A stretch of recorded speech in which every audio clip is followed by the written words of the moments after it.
Olá, eu sou Felipe Recondo e este é o Sem Precedentes, o podcast do Jota em que nós discutimos o Supremo e a Constituição. Estamos de volta do recesso e voltamos também com a sessão de reinstalação do Supremo depois dos ataques golpistas do dia 8 de janeiro. E o Supremo retomou seus trabalhos com uma sessão muito diferente do que nós estamos acostumados a ver, claro, em razão dessas circunstâncias de reconstrução e reinstalação do tribunal. No discurso da presidente do Supremo, ministra Rosa Weber, o repúdio aos ataques ao STF e aos três poderes e a promessa de que os responsáveis serão todos punidos. Não destruíram o espírito da democracia. Não foram e jamais serão capazes de subvertê-lo, porque o sentimento de respeito pela ordem democrática continua e continuará a iluminar as mentes e os corações dos juízes desta Corte Suprema, que não hesitarão em fazer prevalecer sempre os fundamentos éticos e políticos que informam e dão sustentação ao Estado democrático de direito. Que os inimigos da liberdade saibam que no solo sagrado deste tribunal, o regime democrático permanentemente cultuado permanece inabalável. Mais um discurso em um ano que entra para a história como talvez um dos mais importantes, dos 10 mais importantes da história do STF. E além do discurso tradicional da presidente do Supremo, do presidente da Ordem dos Advogados, do Procurador-Geral da República, também discursaram os presidentes dos outros poderes atacados. Rodrigo Pacheco, como presidente do Congresso Nacional, e o presidente da República, Luiz Inácio Lula da Silva. Mais do que um plenário reconstruído, o que vejo aqui é o destemor de ministras e ministros na defesa da nossa Carta Magna. Vejo a disposição inabalável de trabalhar dia e noite para assegurar que não haja 1 milímetro de recuo em nossa democracia. Agora, com o Supremo reconstruído, em menos de um mês, quase um milagre, o tribunal tem o desafio de entregar o que esses discursos prometeram: a responsabilização dos verdadeiros culpados, não somente a essa massa de manobra que está hoje presa aqui em Brasília. O ministro Alexandre de Moraes concentra no seu gabinete todas as investigações e tenta reconstruir ou construir a cadeia de comando por trás desses ataques golpistas. Como fazer isso com Augusto Aras no comando da PGR é sempre uma dúvida, e os seus colegas duvidam que Aras, mesmo com a troca de comando na presidência da República, vai mudar o seu comportamento e permitir a investigação de gente próxima ao Bolsonaro ou mesmo do ex-presidente da República. Enfim, um longo caminho ainda pela frente neste ano com muitas mudanças também que o tribunal vai fazer ao longo deste ano. Mudança na sua composição: ministra Rosa Weber se aposenta no segundo semestre, ministro Lewandowski se aposenta no primeiro semestre, e Augusto Aras vai sair da PGR em setembro deste ano. Para falar de 2023 e das decisões já tomadas agora no mês de janeiro, nosso time completo aqui do Sem Precedentes: Diego Werneck, do INSPER, Juliana Cesário Alvim, da UFMG, Tomás Pereira, da FGV Direito Rio. Diego, vamos uma breve palavra aqui sobre o discurso da ministra Rosa Weber, que nenhuma dúvida que é um fato histórico, um discurso histórico. Claro que nem ela gostaria de estar fazendo esse discurso pelas circunstâncias, mas é algo com palavras bastante fortes que vão ficar aí para a história. Pois é, Felipe, embora esses ataques, essas invasões golpistas do 8 de janeiro não tenham sido só sobre o STF, acho que isso fica evidente na invasão, simbolicamente e de fato na invasão dos prédios dos três poderes, era também e muito sobre o STF. Essa era uma bandeira que estava ali muito presente nas falas e nos atos dos golpistas, esse ataque diretamente ao STF. Então era esperado, necessário que isso fosse tematizado, já que a gente vivenciou um momento histórico no pior sentido do termo. Agora, eu acho que foi um discurso interessante nesse sentido, porque primeiro deu uma marca positiva para o futuro, pensando em termos de memória. E eu quero acreditar que, quando a ministra Rosa Weber destaca o detalhe, por exemplo, de deixar o busto de Rui Barbosa, um bronze que tem no prédio do Supremo, que foi danificado pelos invasores golpistas, que ela, né, afirma no discurso que o busto vai continuar lá com essa cicatriz, né, para sempre lembrar do que aconteceu.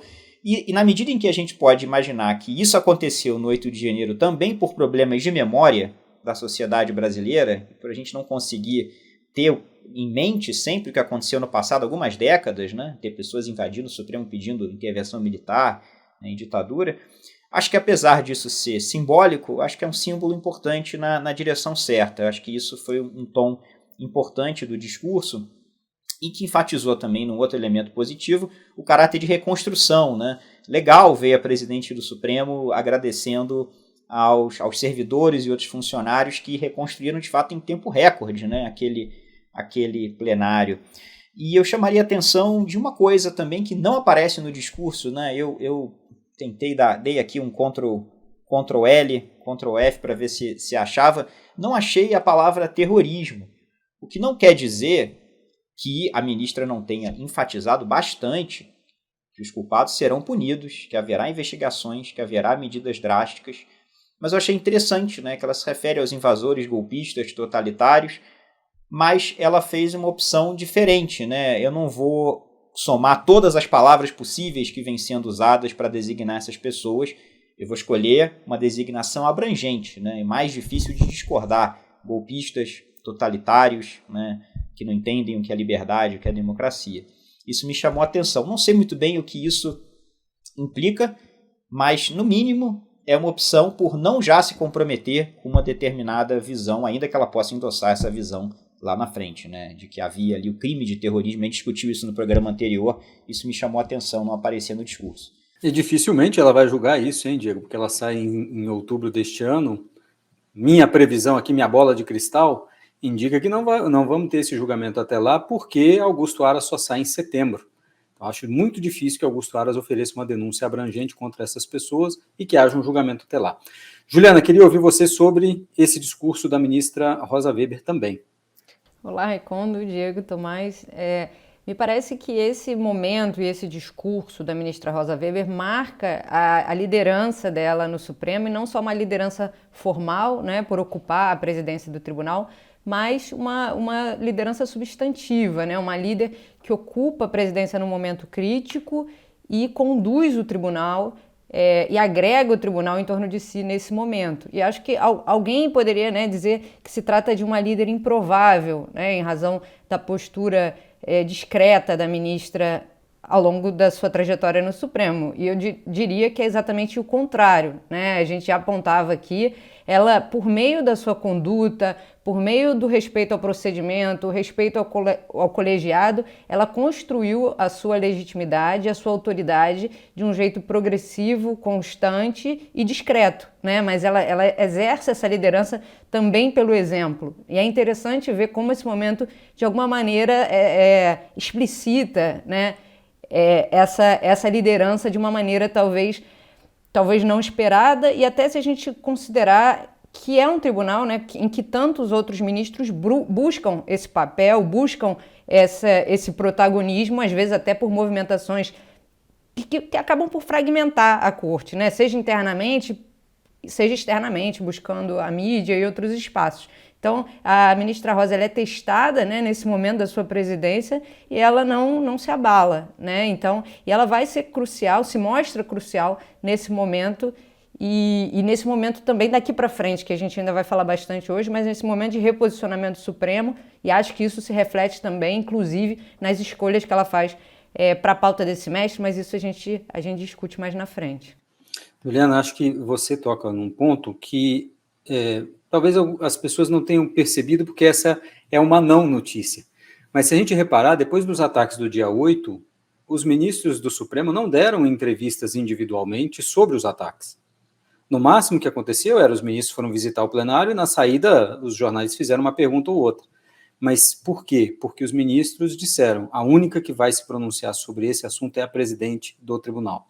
Então foi uma decisão colegiada também de reforço dessa autoridade que você menciona, e todo mundo num respeito absoluto a ela neste momento. Além do que, ontem um sinal, eu estava lá no plenário, na cerimônia, né, na quarta-feira, e aí quando, em determinado momento, depois de passar o vídeo com as imagens, dos ataques, a ministra Rosa Weber se emocionou. E todos eles se levantam, os ministros, e aplaudem a ela. Se voltam, se vocês quiserem, aí quem está ouvindo, quiser ver a imagem, inclusive, pode olhar. O que fica mais claro nesse sentido, inclusive, é o ministro Barroso, mas o presidente do Senado também, Rodrigo Pacheco, eles se voltam para ela e aplaudem a ministra Rosa Weber. Então, acho isso bastante interessante e vai ao encontro do que você está mencionando, Juliana. Tomás, para a gente fechar essa primeira rodada e depois a gente avançar sobre o ano, suas palavras sobre os discursos, esses discursos, tanto do presidente Lula, Pacheco, OAB e da ministra Rosa Weber, mais importante, claro. Não tem exatamente muito a acrescentar ao que o Diego e a Juliana falaram. É importante ela marcar a posição do Supremo, é notável né, que o Supremo se uniu em torno dessa liderança nesse momento, e eu concordo claramente que como a Juliana disse, que digamos que a ministra Rosa Weber é uma pessoa que tem uma reputação, né, construída nos anos, que coloca numa posição interessante para exercer né, essa liderança nesse momento. Acho que só, talvez já passando, fazer uma ponte para o próximo tema, sobre quem ela é, sobre a importância da colegialidade, sobre essa atitude sempre mais autocontida dela, chamar a atenção de que acho que não é uma coincidência que finalmente, depois de tantos anos, de tanta discussão, em tantas presidências recentes, para não dizer que seja algo que surgiu agora, pelo contrário, é algo que vinha em discussão há algum tempo, a presidência, né, esse ano judiciário se inicia, né, como o primeiro feito, digamos assim, da presidência dela, relevante em termos estruturais para o Supremo, eu acho que é a nova regulação das liminares que deverão ser submetidas imediatamente ao plenário virtual, ou presencial, mas inicialmente ao plenário virtual, e o efeito que isso vai ter para o Supremo, inclusive o efeito para a pauta, né? Então o Juliano também já mencionou isso, que a gente ainda vai falar mais especificamente sobre a pauta, chama a atenção que a pauta para esse ano, ela envolve tanto casos relevantes, né, em relação ao mérito, recentes dos últimos tempos, e que estão, como também toda e qualquer liminar, imaginamos que entre agora, que seja dada, né, cautelar que seja dada nos próximos tempos, vai passar a ser submetida imediatamente ao plenário virtual, então a gente vai ter essa dinâmica nova, e inclusive ainda esse ano deve valer, entre em vigor também, o efeito disso para cautelares antigas, né, porque tem um prazo aí de 90 dias entre as duas coisas, mas as cautelares já dadas também no decorrer desse semestre deverão ser submetidas. Então isso é uma grande mudança e, de novo, eu acho que tem uma sintonia entre a trajetória da ministra Rosa, a postura da ministra Rosa e esses feitos que agora vão afetar o Supremo como um todo, né? Eu acho que é importante, 2023 certamente vai ser marcado. Podemos chamar a atenção por esses dois temas, né? Pelo tema que já tocamos aqui, pelo tema dos inquéritos e das ações específicas em relação aos atos antidemocráticos, que desagam, né, que já corriam há algum tempo, mas todos os efeitos e as repercussões desse ataque ao Supremo, que está nesse discurso, e, de uma maneira institucional e geral, 2023 é o ano dessa mudança regimental, dessa mudança relevante, em que que vai afetar significativamente o funcionamento do Supremo, tanto do ponto de vista do funcionamento entre os ministros, como do nosso ponto de vista, né, de que observa o Supremo. A gente passamos observadores que agora, pelo menos, tem uma expectativa de que toda vez que tiver uma cautelar, que a gente vai passar a ter, imagina-se, espera-se, rapidamente, pelo menos algo ocorrendo colegiadamente, né? Nem que tenha uma vista, nem que ocorra um destaque, pode ser, né, o fato disso ser submetido ao plenário virtual não significa necessariamente que a gente vai ter uma decisão colegiada final tão rapidamente, mas mesmo isso já é um fato novo, pontos de veto novo, funcionamento, muda o funcionamento do Supremo para 2023. E já isso aplicado, né, Tomás? Porque em janeiro a ministra abriu um plenário virtual permanente para submeter as decisões do ministro Alexandre de Moraes no contexto dos ataques do dia 8, né? Então, a prisão de Anderson Torres, o afastamento do governador do Distrito Federal já foram submetidas ao plenário nessa dinâmica nova, muito nova, que faz muita diferença a partir de agora, né? A gente não vai ter aquela liminar e tempos para que o tema esfrie e depois a gente veja um julgamento no plenário. Diego, pode entrar sim na discussão para já fazer o link sobre isso.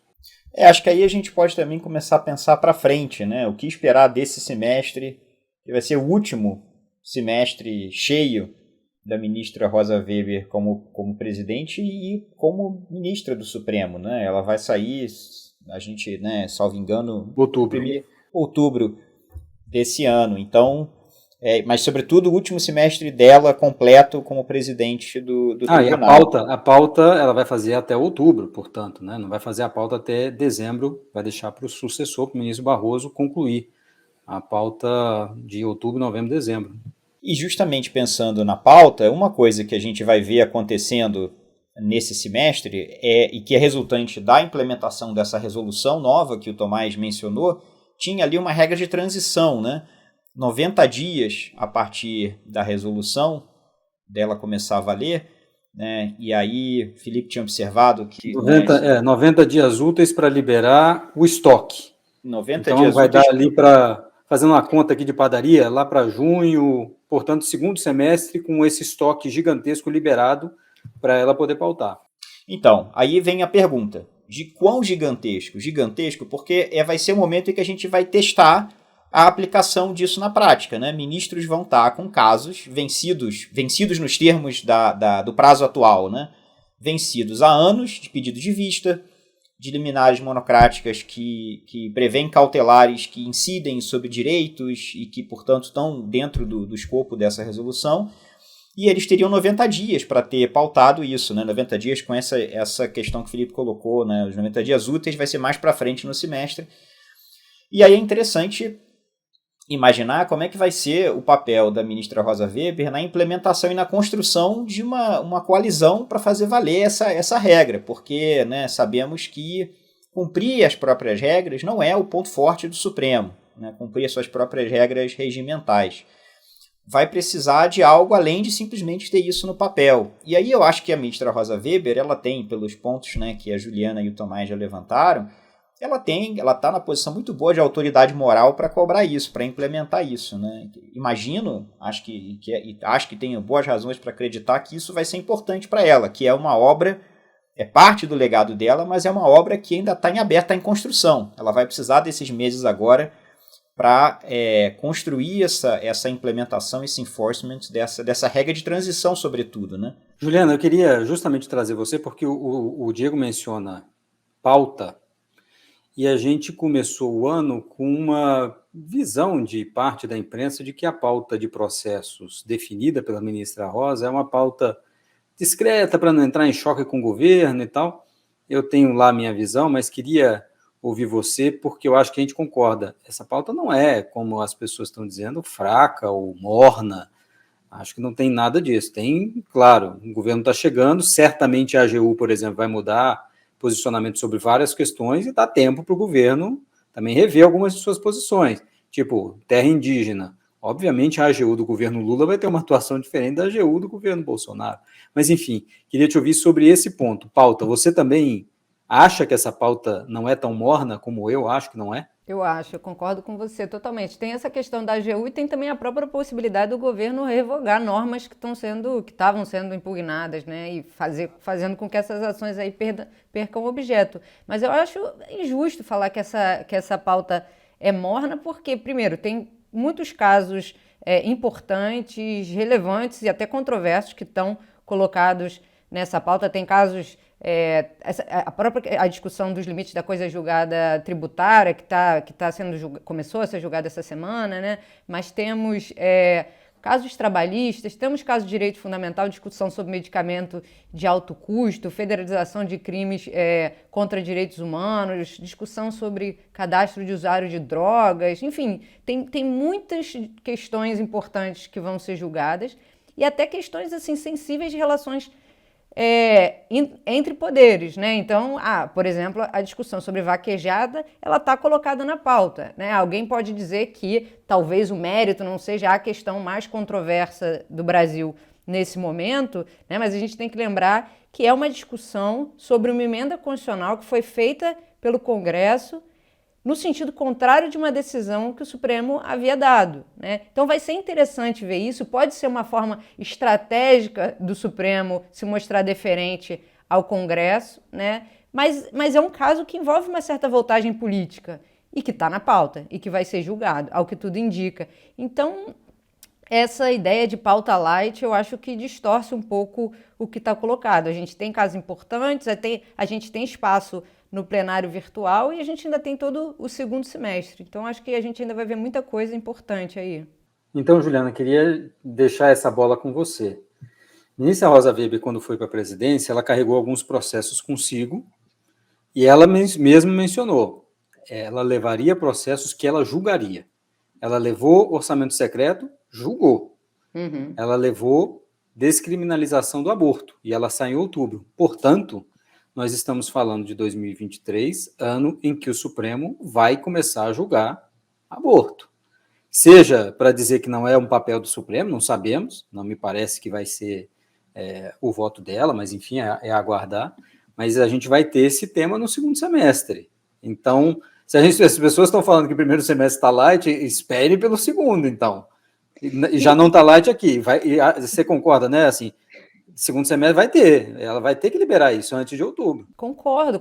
E eu acho que a própria maneira como indica que isso vai ser liberado, reflete essa conduta que é progressiva, que é construída, que é não assoberbada da ministra Rosa. Então, ela constrói uma pauta em que ela tem potencial, né, para ganhar legitimidade, para assumir o controle da situação, que não é uma pauta light, mas que envolve escolhas, como todas as pautas envolvem escolhas, né? A gente essa discussão imensa sobre como que o Supremo decide o que ele vai decidir. Nesse caso, ela fez algumas decisões que, imagino, tenha considerado estratégicas, que tem a ver com a temática dos temas, com aquilo que é relevante, mas também com o momento político que a gente está vivendo e também com o que a gente vai viver no segundo semestre. E eu acho que, de alguma maneira, prepara o terreno para isso que deve vir, que é o julgamento de aborto, que, enfim, não sabemos se vai terminar, não sabemos para onde é que vai, mas que parece que vai ser pautado, que a gente espera que seja pautado.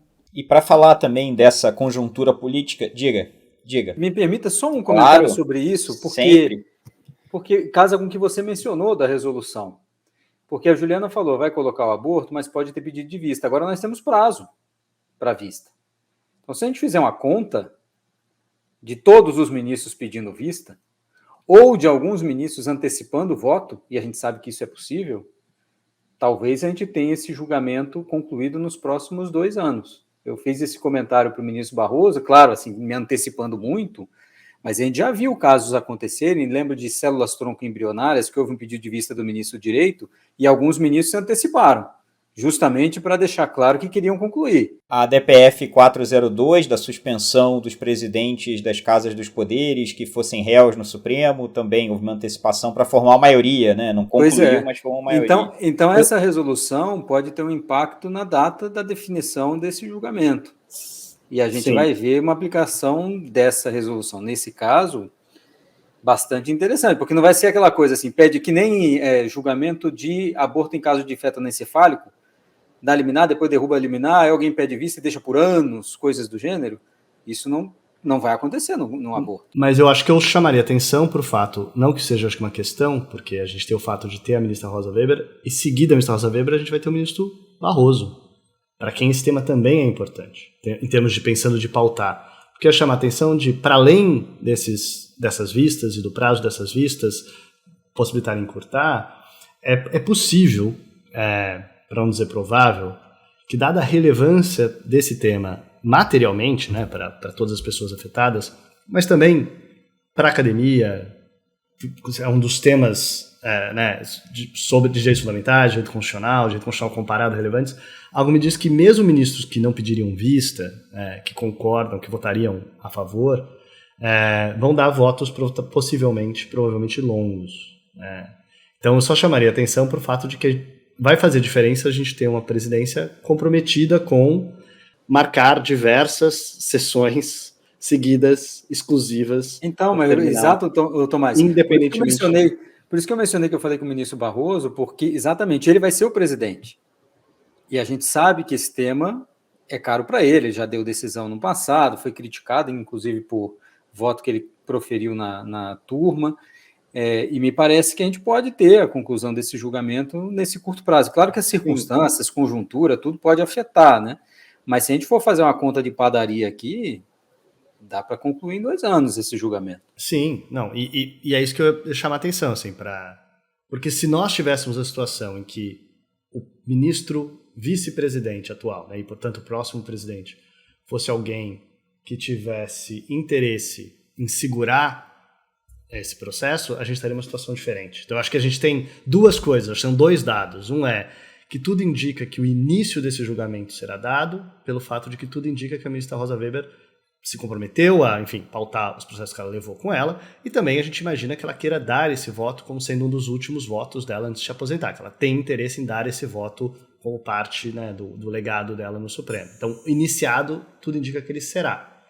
E daí o próximo fato relevante passa a ser que, uma vez iniciado, mesmo que mais para o final da presidência dela, eventualmente, o próximo presidente, que é o ministro Barroso, é alguém que a gente imagina que vai ser simpático a pautar esse tema no Supremo e a reservar sessões para isso, organizar a pauta para que ele tenha espaço, e não um presidente que poderia acontecer, um presidente que diz, a gente tem muita coisa importante para julgar, tem outras coisas urgentes que surgiram. Tomás, isso se ele considerar que a maioria está alinhada com que, porque ele também pode ser um presidente que não pautará porque teme que talvez a perspectiva, como a gente já viu no passado isso acontecendo, possa ser vencida, né?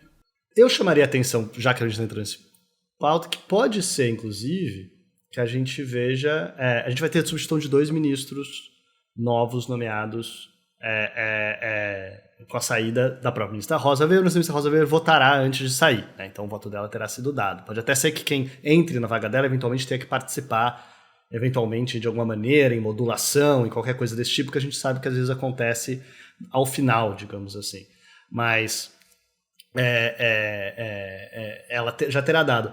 Mas é possível, vamos dizer, provável que o ministro Lewandowski não chegue a votar. Então, que o ministro, especificamente a nomeação do ministro que substituirá o ministro Lewandowski, algo me diz que seria relevante as pressões progressistas específicas para essa vaga na nomeação do Lula. Acho que isso acontecerá, dado que a gente tem, né, um alinhamento, digamos, da base da esquerda com esse governo, mas acho que essa pressão deve acontecer.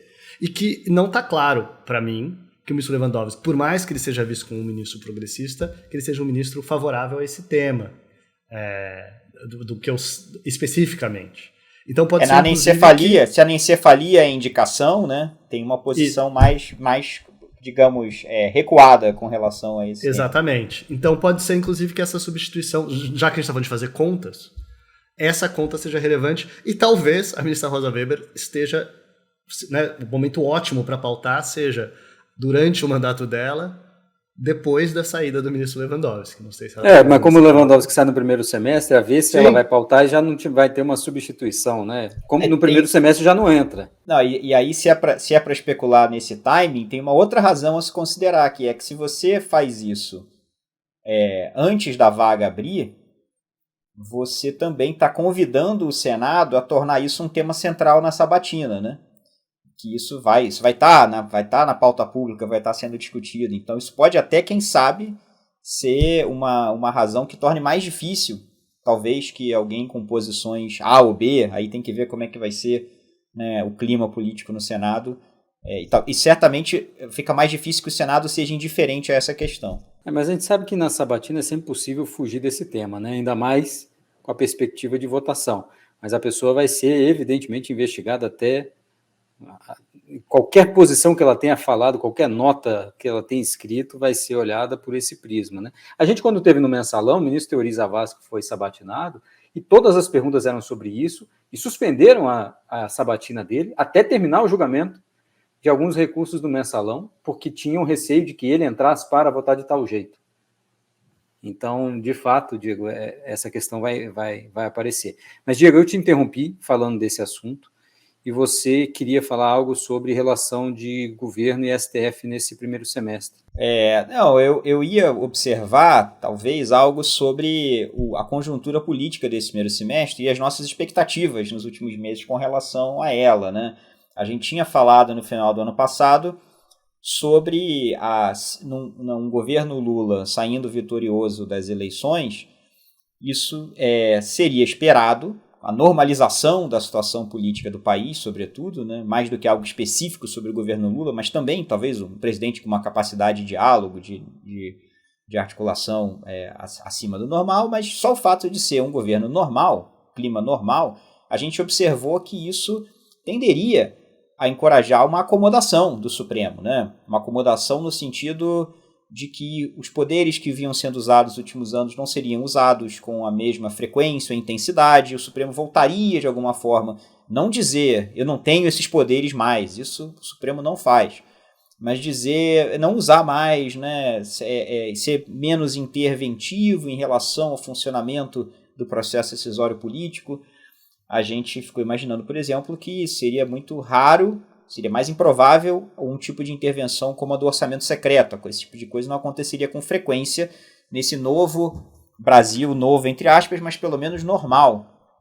Agora, o que eu acho que o 8 de janeiro acabou causando é uma certa sobrevida, né, dessa atuação bastante acentuada do Supremo. Não sei quanto tempo isso dura, mas é interessante que o próprio presidente Lula mencionou nominalmente o ministro Alexandre de Moraes no seu discurso, o que a princípio poderia ser uma coisa de uma era passada, né? A gente agora estaria fazendo, né, a transição para uma normalidade, mas o 8 de janeiro, o que aconteceu ali no entorno, acho que isso pelo menos coloca uma pergunta, né? Quando vai de fato começar essa normalidade? Quando que a política vai poder dizer, não, agora voltamos a um tipo de procedimento no qual o papel do Supremo vai ter que ser menor, como era, né, há uma década, digamos assim. Eu chamaria atenção também só para um fato, Diego, dessa relação. 2 fatos. Primeiro, no seu discurso, o presidente Lula falou que está à disposição, o Executivo à disposição do Supremo e do CNJ para um novo pacto. A gente já tinha mencionado aqui, eu tinha feito uma aposta de que haveria um novo pacto republicano com Barroso, presidente do Supremo, talvez isso se antecipe. Então, a ver o que vai estar nesse pacto. Isso foi falado ontem na quarta-feira, no discurso, e a gente vai tentar ver para onde isso vai dar, o que vai estar dentro desse novo pacto republicano. E a outra coisa, que me chamou a atenção é do ponto de vista simbólico, e eu posso estar sendo muito chato, que é o presidente que é um convidado no Supremo. Essas coisas de liturgia chamam muito atenção, especialmente em Brasília. O presidente Lula era um convidado no Supremo. E depois de ele discursar, os ministros se levantaram e o aplaudiram. Os ministros não fariam isso num cenário normal. E o que me chamou mais atenção é que o primeiro ministro a levantar para aplaudir o discurso do presidente Lula foi André Mendonça. Então, assim, tem uma concertação ainda entre Supremo e Executivo que também a gente não sabe até onde vai. Em algum momento o Supremo vai impor uma derrota ao governo, que é isso mesmo, é da vida. Mas a gente ainda está vivendo uma lua de mel bastante evidente, né? E acho que desde o ano passado, a ver quando é que isso vai parar. Gente, vamos para a nossa rodada final aqui, porque a gente vai ter esse ano muita coisa para discutir, inclusive depois nomes de ministros candidatos ao Supremo. Mas eu queria chamar aqui a Juliana para a gente começar a nossa rodada final aqui para falar de algumas das decisões desse primeiro mês do ano, né, Juliana? Porque houve várias decisões importantes ao longo desse primeiro mês de janeiro. Algumas dúvidas ainda pendem quando a ministra Rosa vai liberar um dos seus casos para julgamento, mas eu queria que você falasse justamente sobre esse. O caso do Carandiru e o cancelamento, a decisão dela de anular parte do indulto concedido pelo presidente Bolsonaro. Essa é uma decisão interessante que foi dada no recesso, né, pela ministra Rosa Weber, e o que eu acho interessante dela é a fundamentação, né? Existe uma questão penal colocada, né, que seria o caso se o indulto seria possível para algo que à época dos fatos não era considerado crime hediondo e depois, no momento do indulto, passa a ser. Mas a ministra Rosa Weber, ela não se foca nessa questão. Ela reconhece que existem decisões variadas nas turmas e ela principalmente baseia a sua liminar na questão relacionada ao plano internacional, né? Então, ela sugere que seria um descumprimento né, da Convenção Americana de Direitos Humanos e das orientações da Comissão Interamericana de Direitos Humanos esse indulto, né? Então é interessante porque essa não é uma posição que é unânime, né, no Supremo, né?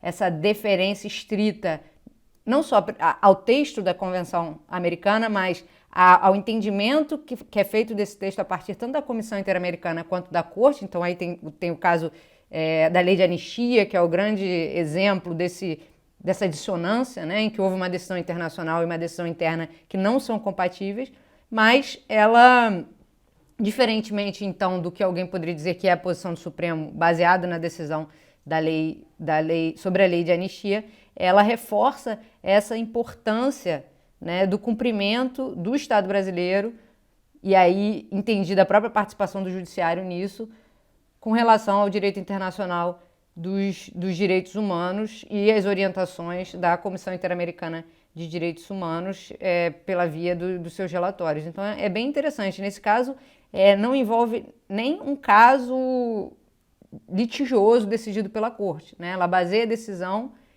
no entendimento da comissão expedido em recomendações feitas em relatório. Então é bem interessante esse peso e essa deferência da ministra Rosa e o uso desse argumento que ela faz nessa decisão, de alguma maneira também para contornar a questão de fundo, o mérito em si da questão penal.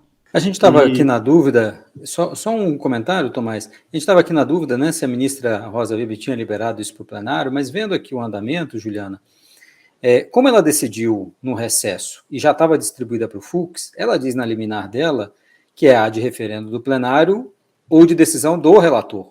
Então, muito provavelmente deve estar esperando a decisão ou posicionamento do ministro Fux para, então, essa decisão ser submetida ao plenário. Então, me parece que a bola estaria com o ministro Fux, que agora voltou ao trabalho nessa semana. Vamos ver para onde é que isso vai. Tomás, você ia falar. Não, era um ponto lateral relacionado a isso, né? Que eu diria que a gente às vezes fala de certos ministros que têm suas similaridades, né? E que talvez essa abertura para o direito internacional seja uma abertura particularmente maior de três ministros mais recentes, 3 ministros coincidentemente nomeados pela presidente Dilma, né? Que são o ministro Barroso, o ministro Fachin e a ministra Rosa. Então eu acho que se a gente abre para o Supremo como um todo, varia mais essa abertura. E daí é curioso que tenha o ministro Fux, que o ministro Fux é justamente o 4º ministro nomeado pela ministra Dilma, no qual eu não sei exatamente como fica essa abertura. Então, não, se bem que não sei se ele reverteria a decisão. Me parece que seria mais, digamos, comum no Supremo que ele submetesse para o colegiado, em vez de reverter imediatamente antes de submeter. Isso acontece, já aconteceu em outros momentos, mas em geral indica uma posição particularmente forte. Exatamente, ele mesmo já fez, mas em geral isso indica uma posição particularmente forte do ministro sobre aquele tema. Forte em termos das suas crenças, mas forte também da importância daquele tema para ele, de tratar disso dessa maneira, em vez de submeter, e daí ao submeter, claro, votar de uma outra maneira no colegiado. Ô Tomás, já fica aqui porque eu quero que você destaque a sua decisão agora de janeiro ou desse período para trás que a gente está falando, desses poucos dias ainda de fevereiro. O que você destaca? Eu acho que assim, é um tema que, além de ter acabado de acontecer, né, que tem a ver com a prisão do Daniel Silveira, é um tema que a gente vem acompanhando. Acompanhar o Supremo nos últimos anos envolveu acompanhar o destino de Daniel Silveira, né, como um personagem relevante enquanto réu nessas ações e também como atuante no discurso e nas suas umas coisas relacionadas à outra em relação a esses atos antidemocráticos e questionamentos ao Supremo e questionamentos sobre o processo eleitoral e assim por diante. Então eu chamaria a atenção para o fato de que, tendo acabado o mandato dele, foi determinada a prisão dele por Alexandre de Moraes, uma bola que eu acho que a gente cantou aqui diversas vezes, né? Que claramente Daniel Silveira estava jogando aí um jogo, eu diria, meio arriscado do ponto de vista pessoal, que era entrar no enfrentamento direto ao Supremo, se recusando a cumprir as cautelares, recusando a usar tornozeleiras, se recusando a cumprir determinações objetivas de maneira reiterada e de maneira, digamos, assintosa, né? Tipo, claramente fazendo disso parte da sua bandeira, quase, inclusive para eventualmente para sua base, para tentar ser eleito. Ele se colocou como rosto dessa resistência, e era uma situação, no mínimo, perigosa, porque ele não tendo mandato, ele perderia as garantias processuais que o impediam de ser preso, né? E eu acho que era exatamente isso que se a gente for recuperar a história, aconteceu, né? Basicamente, ele foi condenado pelo Supremo.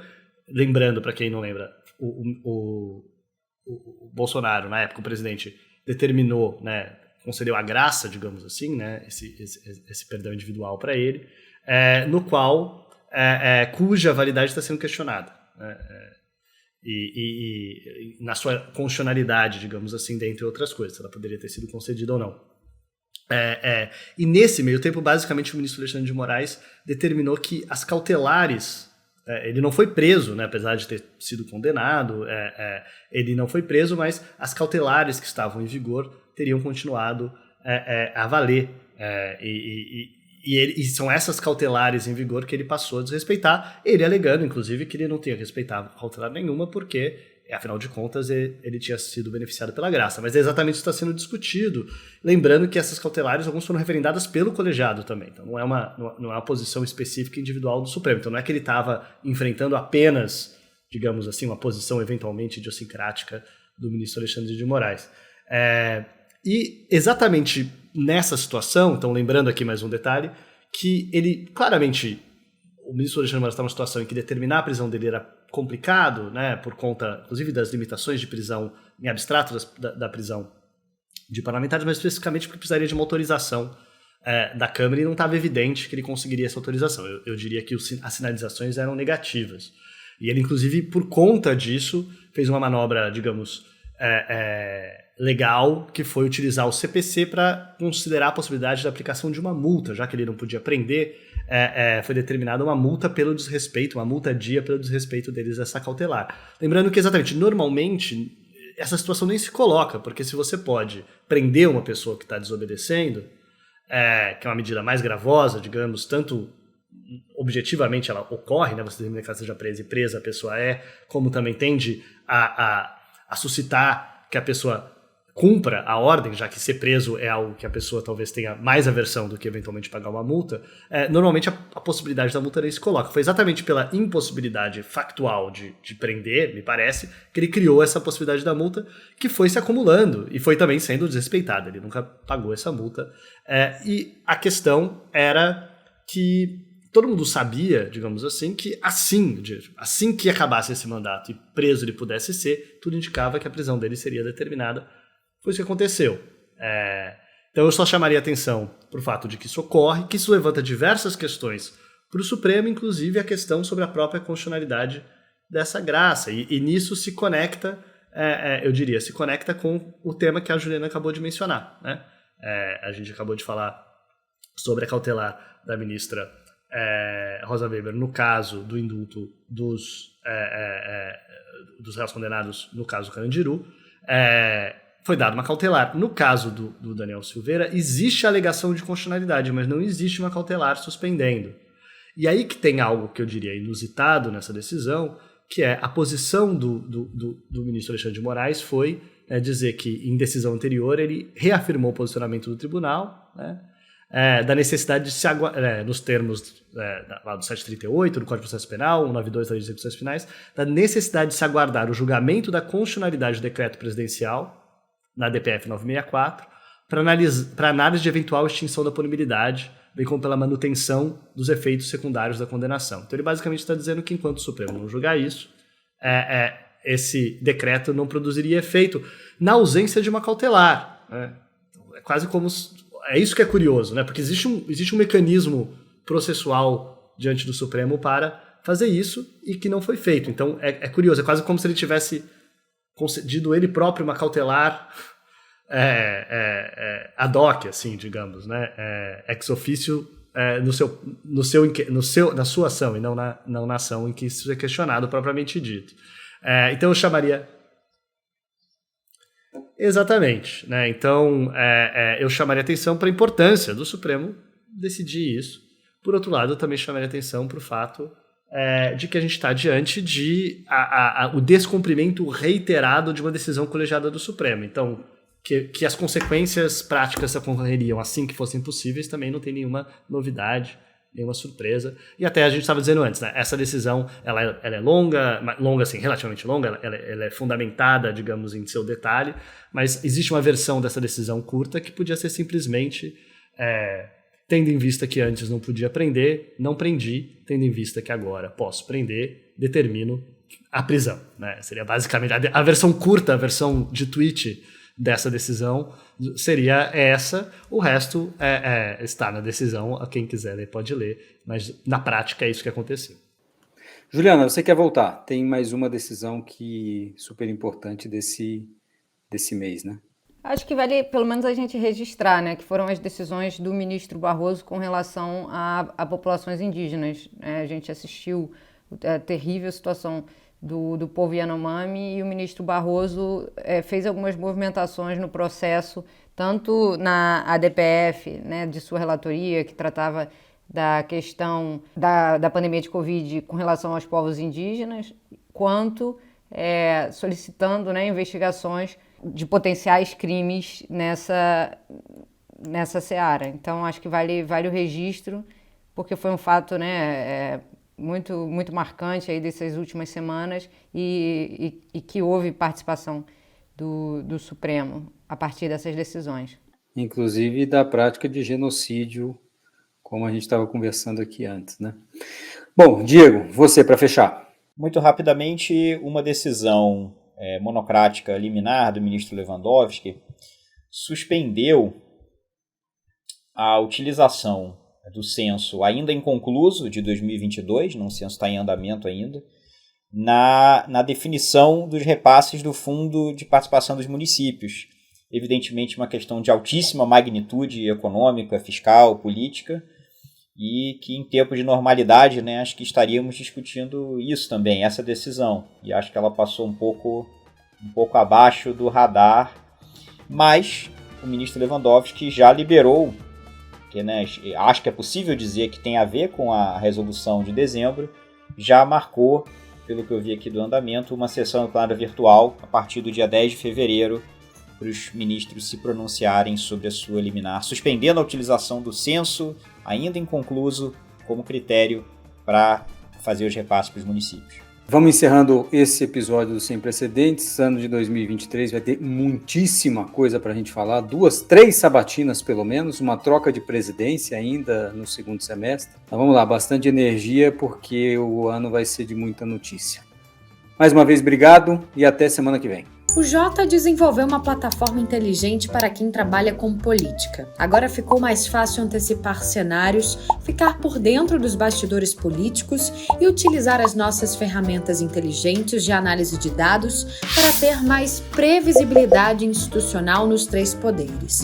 Tenha acesso aos nossos alertas e apostas da semana, análises políticas exclusivas e reuniões com os nossos especialistas, relatórios especiais, ferramentas de inteligência artificial e eventos exclusivos com as figuras mais importantes da política nacional. JProPoder, a plataforma número 1 de relações governamentais no Brasil.